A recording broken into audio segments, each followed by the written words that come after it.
Good morning students.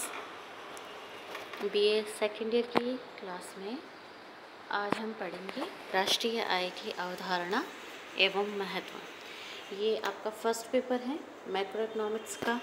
आपके book का नाम है समष्टि अर्थशास्त्र। उसमें हमें राष्ट्रीय आय के बारे में पढ़ना है। तो स्टार्ट करते हैं। ये राष्ट्रीय आय की बात करते हैं हम, तो पहले ये समझ लेना चाहिए अवधारणा में शामिल क्या होता है। अवधारणा का अगर हम इंग्लिश में अर्थ देखते हैं तो वह है कंसेप्ट, यानी बेसिकली आप इसे समझते क्या हैं। अगर मैं आपसे पूछती हूँ ये कि भारत की राष्ट्रीय आय क्या है, तो इससे पहले मुझे ये भी बताना पड़ेगा या आपको समझना पड़ेगा कि राष्ट्रीय आय होता क्या है। तो उसके बारे में हम देखते हैं यहाँ पे। देखिए, राष्ट्रीय आय का अभिप्राय सकल राष्ट्रीय उत्पादन के उस भाग से है जो किसी वर्ष विशेष में देश के विभिन्न उत्पादन साधनों को उनके प्रतिफल के रूप में वितरित किया जाता है। यानी अगर आपने 12th में पढ़ा है राष्ट्रीय आय के बारे में, अगर आपने कुछ पढ़ा है तो आपने जीएनपी के बारे में जानते होंगे। आप जीएनपी क्या होती है और हम इसमें आगे भी डिस्कस करेंगे। अच्छा, जीएनपी में फिर जब हम आगे चलते हैं तो राष्ट्रीय आय के बारे में देखते हैं कि राष्ट्रीय आय होती क्या है। हमने पढ़ा होगा या आपने आगे पहले कभी सुना होगा कि राष्ट्रीय आय का जो कैलकुलेशन किया जाता है उसके अलग अलग मेथड है। पहला मेथड है आय, दूसरा है उत्पाद विधि, तीसरा है व्यय विधि और चौथा है मूल्यवर्धन विधि। तो राष्ट्रीय आय का कैलकुलेशन इस तरीके से किया जाता है। लेकिन सबसे पहले हम ये देखते हैं कि राष्ट्रीय आय होती क्या है। राष्ट्रीय आय किसी देश के विभिन्न उत्पादन साधनों को प्राप्त प्रतिफल का कुल योग है जो किसी वर्ष विशेष में लगान, मजदूरी, वेतन, ब्याज और लाभ के रूप में चुकाया जाता है। ठीक है, ये उत्पादन के साधनों को मिल रहा है राष्ट्रीय आय। ठीक है, राष्ट्रीय आय में ये उत्पादन के साधन कौन से हैं? उत्पादन के साधन हैं आपके भूमि, श्रम, पूंजी, साहस। ठीक है, ये जो उत्पादन के साधन हैं इन उत्पादन के साधनों को प्रतिफल मिल रहा है। वो प्रतिफल क्यों मिल रहा है? यानी इन्होंने कुछ कंट्रीब्यूशन दिया है। वो कंट्रीब्यूशन क्या है?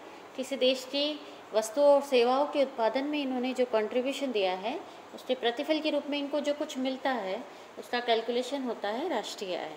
तो भूमि को क्या मिलता है प्रतिफल में? लगान। श्रम को मजदूरी, पूंजी को मिलता है आपके यहाँ पे, पूंजी को मिलता है आपके यहाँ पे ब्याज और साहसी को मिलता है लाभ। ठीक है, तो ये अलग अलग साधन हैं जिनको प्रतिफल के रूप में कुछ ना कुछ मिलता है। ये प्रतिफल है इन्होंने जो भी कंट्रीब्यूशन दिया है उत्पादन में, चाहे वस्तुओं का उत्पादन हो या सेवाओं का उत्पादन हो। और जब हम इनका कैलकुलेशन करते हैं, इनका जोड़ करते हैं, वह आपकी कहलाती है राष्ट्रीय आय। ठीक है, तो राष्ट्रीय आय की कई अवधारणा है। और राष्ट्रीय आय, अब हमने जैसा कि राष्ट्रीय आय की थोड़ी सी डेफिनेशन पहचानी है, तो ये किसी देश के लिए क्यों महत्व रखती है राष्ट्रीय आय? क्योंकि इससे ये पता चलता है कि उस देश का जो आर्थिक स्तर है वह कहाँ पर है, वह क्या अल्पविकसित देशों की कैटेगरी में आता है, क्या विकासशील देशों में आता है या विकसित देशों की कैटेगरी में आता है। तो ये सब कुछ हमें उस देश की इनकम से पता चलता है कि वहाँ की जो नेशनल इनकम है उससे वह देश कहाँ स्टैंड करता है। इसके अलावा हमें दूसरी चीज़ क्या पता चलती है कि उस देश का लिविंग स्टैंडर्ड कैसा है। क्योंकि अगर इनकम ज़्यादा होगी तो सीधी सी बात है लोगों के पास में पैसा खर्च करने के लिए ज़्यादा होगा तो उनका आर्थिक स्तर अपने आप ऊंचा होगा। तो राष्ट्रीय आय से ही किसी देश का जीवन स्तर भी के बारे में भी हम पता लगा पाते हैं। अच्छा, तीसरा इसमें हमें उस देश के कल्याण के बारे में पता चलता है कि उस देश का कल्याण का स्तर कैसा है।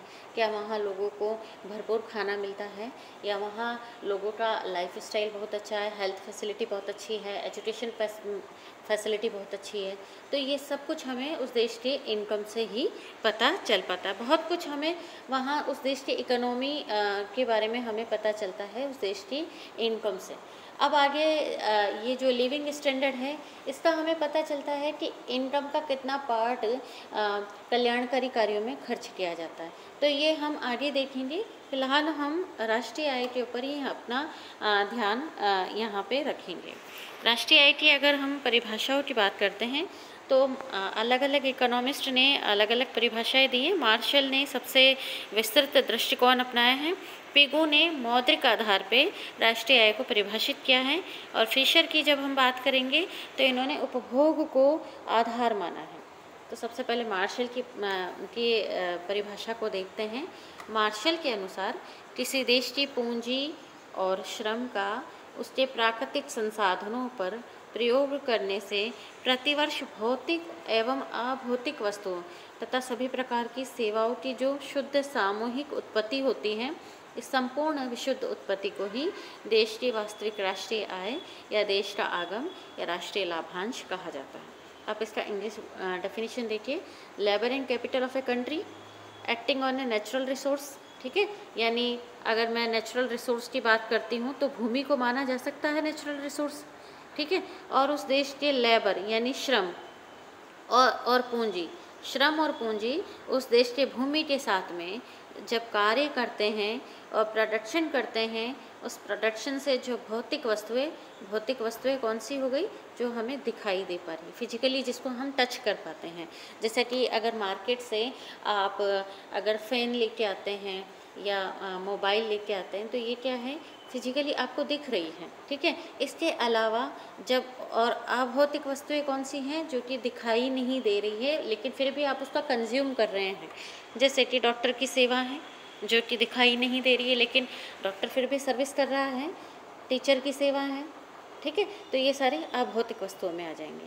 तो सभी प्रकार की भौतिक और अभौतिक वस्तुओं तथा सभी प्रकार की जो सेवाएं होती हैं, उनका जो प्रोडक्शन होता है वह उस देश की वास्तविक राष्ट्रीय आय कहलाती है। इसको अगर हम और भी सरल शब्दों में कहें तो अगर किसी देश का श्रम, पूंजी और वहाँ की जो भूमि, ये जो कुछ भी उत्पादन करते हैं और इस उत्पादन को जब कंज्यूम किया जाता है तो वह ये सारा उत्पादन चूँकि कंज्यूम किया जा रहा है तो ये राष्ट्रीय आय के अंतर्गत आता है। तो ये है मार्शल की डेफिनेशन है। मार्शल ने जो परिभाषा दी है, इसमें आप एक और चीज़ देखिए कि वह है शुद्ध सामूहिक उत्पत्ति। या एक होता है सकल और एक होता है शुद्ध। सकल सामूहिक उत्पत्ति के अंतर्गत हम क्या करते हैं, घिसावट या आप कह सकते हैं प्रतिस्थापन व्यय, इसको सम्मिलित करते हैं। ठीक है, घिसावट या प्रतिस्थापन व्यय, जिसे हम कहते हैं डेप्रिसिएशन। ठीक है, और जब हम शुद्ध निकालते हैं तो सकल में जब आप माइनस करते हैं घिसावट या प्रतिस्थापन व्यय का या डेप्रिसिएशन का, इसका अर्थ समझिए। ये क्या होता है घिसावट, जब आप किसी वस्तु का उत्पादन करते हैं तो मशीन के थ्रू जब आप उत्पादन करते हैं तो उस मशीन से जब उत्पादन किया जाता है तो उसमें टूट फूट होती है उस मशीन की।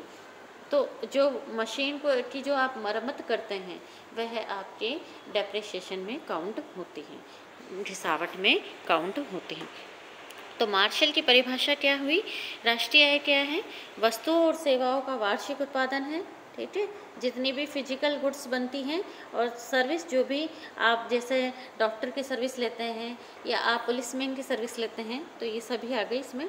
इनका जो वार्षिक उत्पादन होता है, साथ में इसमें सम्मिलित क्या की जा रही है, विशुद्ध विदेशों से प्राप्त आय, विदेशों से प्राप्त विशुद्ध आय इसमें शामिल की जा रही है। मान लीजिए कि खाड़ी देश में अगर हमारा कोई व्यक्ति वहाँ पे काम कर रहा है तो वो है जो भी कुछ कमा के लेके आ रहा है वो अपने देश में लेकर आएगा। ठीक है, इसी तरीके से कोई बाहर का व्यक्ति हमारे देश में काम कर रहा है तो वह जो भी कुछ कमाएगा इनकम के रूप में वह उस दूसरे देश में जाएगी। तो यहाँ पर जो हम ये विशुद्ध की बात कर रहे हैं, ये विशुद्ध का मतलब ये है कि हमारे देश का नागरिक जो बाहर कमा रहा है और दूसरे देश का नागरिक जो यहाँ पे कमा रहा है, इन दोनों के द्वारा जो भी शुद्ध आय अपने देश को भेजी जाती है वह राष्ट्रीय आय में जोड़ी जाती है।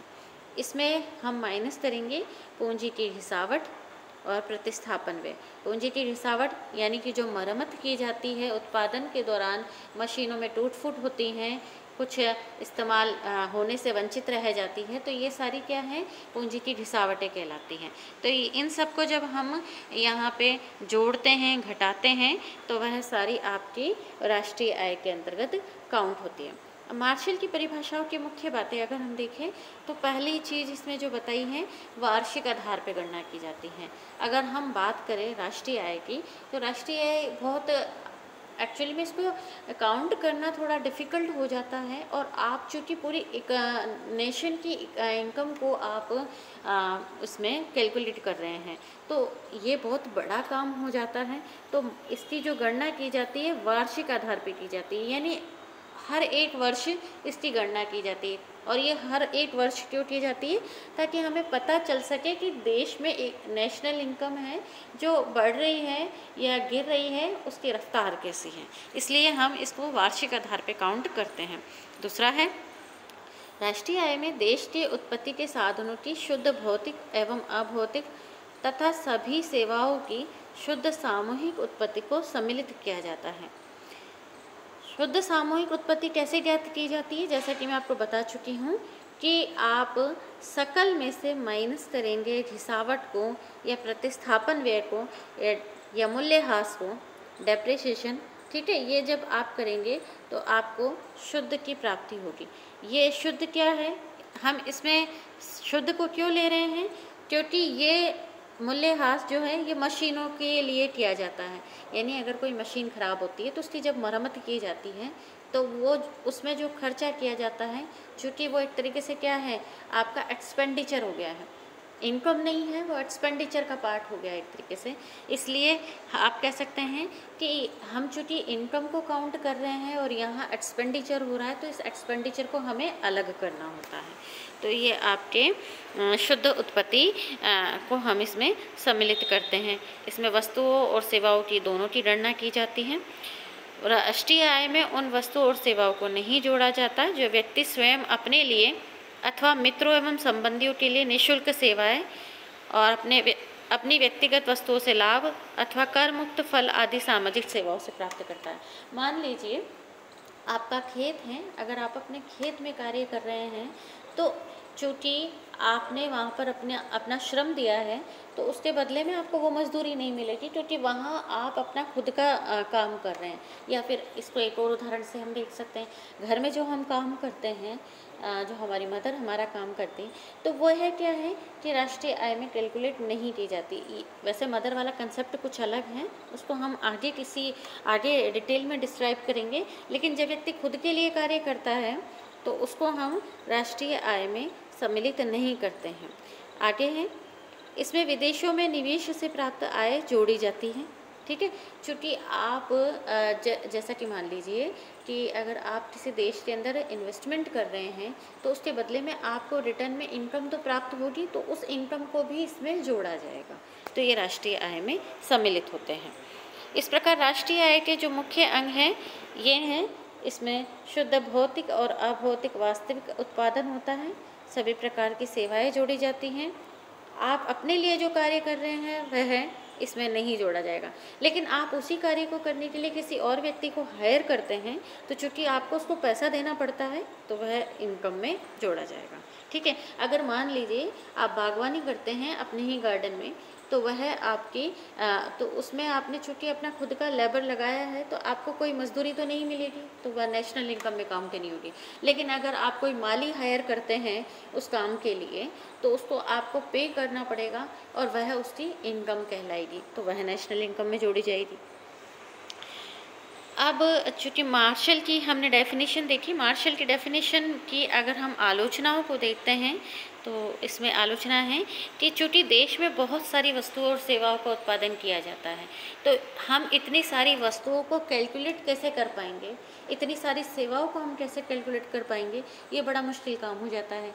आप जैसे कि अगर राजस्थान की बात करें, तो राजस्थान में बहुत सारी फसलें उत्पादन होती हैं, बहुत सारे स्टोन यहाँ से निकाले जाते हैं। अब जब हम साउथ में जाएंगे तो वहाँ पर दूसरी वस्तुओं का उत्पादन होता है, दूसरी सेवाएं निकल के आती हैं। तो ये जब राष्ट्रीय आय का कैलकुलेशन किया जाता है, तो इतनी सारी वस्तुएं होने पर तो होता क्या है, कई बार कुछ वस्तुएं छूट भी जाती हैं, और जब वस्तुएं छूट जाती है तो आपको पता है नेशनल इनकम की जो काउंटिंग होगी वह सही नहीं आएगी। तो यहाँ पे जो नेशनल इनकम की काउंटिंग है उसको करना थोड़ा सा मुश्किल हो जाता है, क्योंकि देश में बहुत सारी वस्तुओं का और सेवाओं का उत्पादन होता है। ठीक है, इसके अलावा दूसरी प्रॉब्लम आती है, इसमें दोहरी गणना की संभावना भी हो जाती है।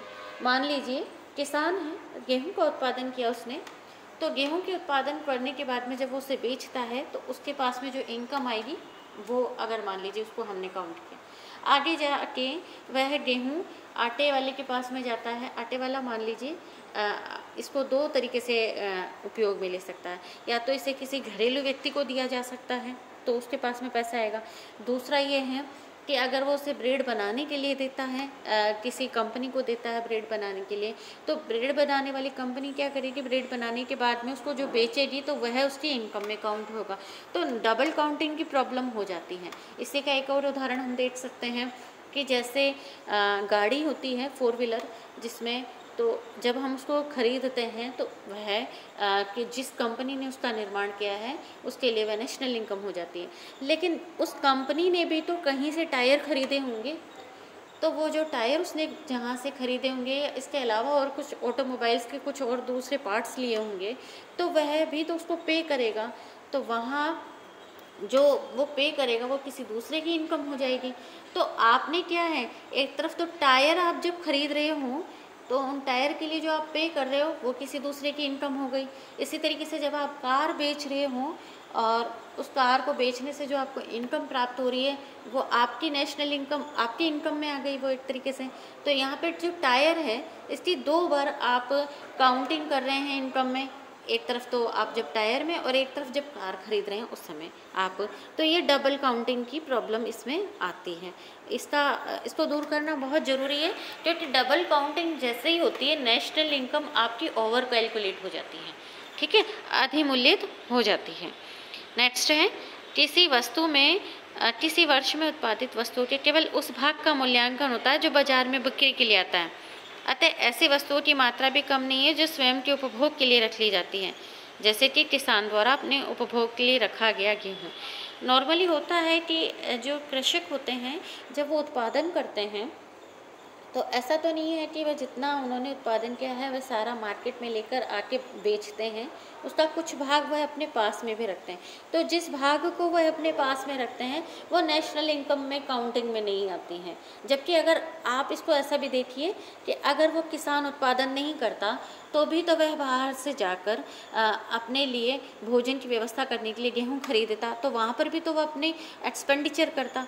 तो यहाँ पर चूँकि उसने खुद ने उत्पादन किया है इसलिए उसने वो इनकम में नहीं जोड़ रहा है, उसको वह अपने पास उपभोग के लिए रख रहा है। लेकिन अगर वह इनकेस उत्पादन नहीं करता है तो वह बाहर जाकर भी वह परचेज़ करेगा, तो वहाँ पर वो जो एक्सपेंडिचर कर रहा है वो किसी दूसरे के लिए इनकम का काम करेगी। तो ये चीज़ का कैलकुलेशन नहीं होता है, तो ऐसे में आपकी जो इनकम है उसका जो एस्टिमेशन जो आता है वह सही नहीं आ पाता है।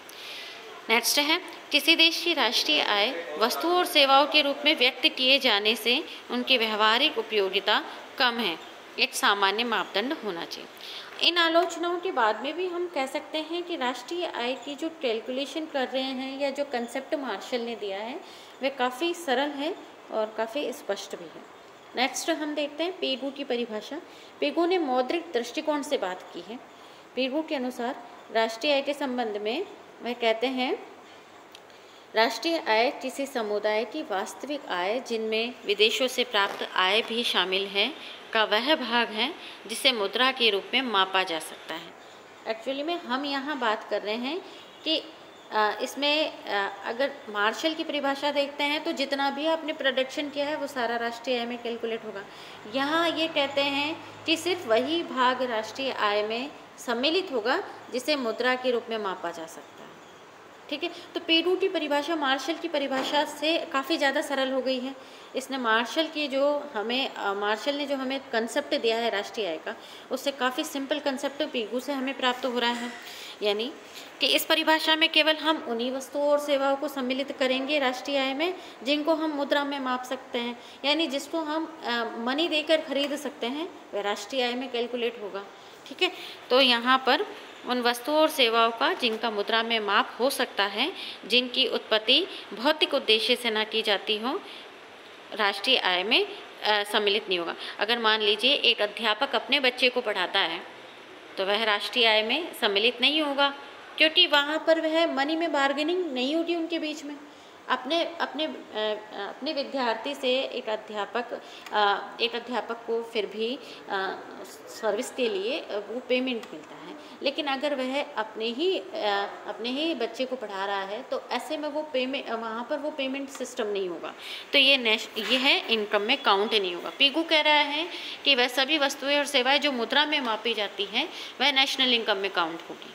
ठीक है, इसका एक और उदाहरण हम देखते हैं कि अगर मान लीजिए किसी घर में कोई नौकरानी काम करने के लिए आती है तो चूँकि उसको जो पेमेंट किया जाता है वह नेशनल इनकम में काउंट हो जाएगा।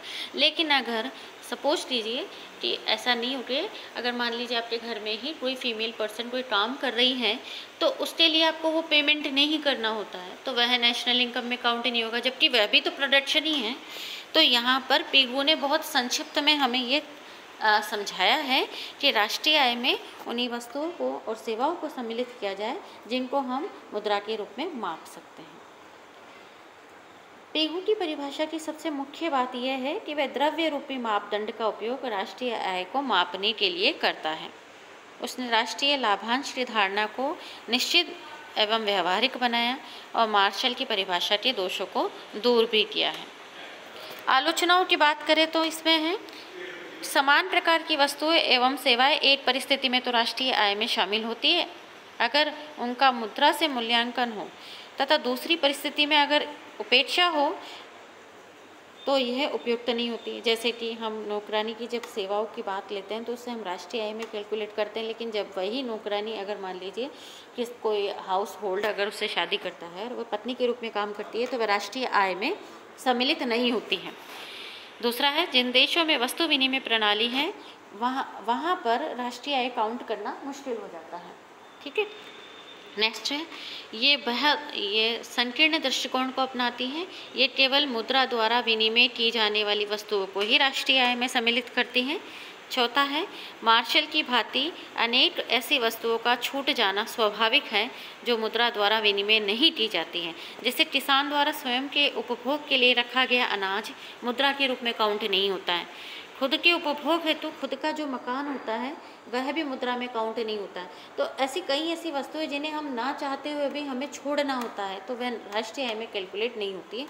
तो यहाँ पर पीगू की डेफिनेशन के अनुसार जब हम राष्ट्रीय आय को कैलकुलेट करते हैं तो थोड़ी सी प्रॉब्लम हो जाती है। मार्शल और पीगू के दृष्टिकोण में अगर हम इनके समानता की बात करते हैं तो दोनों राष्ट्रीय आय की वार्षिक गणना करते हैं, यानी एक वर्ष में राष्ट्रीय आय की गणना करते हैं। दोनों उत्पत्ति की गणना करते हैं। मार्शल और पीगू में अंतर यह है कि मार्शल शुद्ध सामूहिक उत्पादन की ओर ध्यान कर देता है, जबकि पीगू उत्पादन के केवल उसी भाग को राष्ट्रीय आय में सम्मिलित करता है जो मुद्रा में मापा जा सकता है। पीगू का दृष्टिकोण संकुचित है और मार्शल का व्यापक। आज का अभी आपका जो वीडियो है ये यहीं पर आपका समाप्त होता है। अभी नेक्स्ट वीडियो में हम इससे आगे का देखेंगे कि आगे फिशर का क्या दृष्टिकोण है राष्ट्रीय आय के संदर्भ में। धन्यवाद।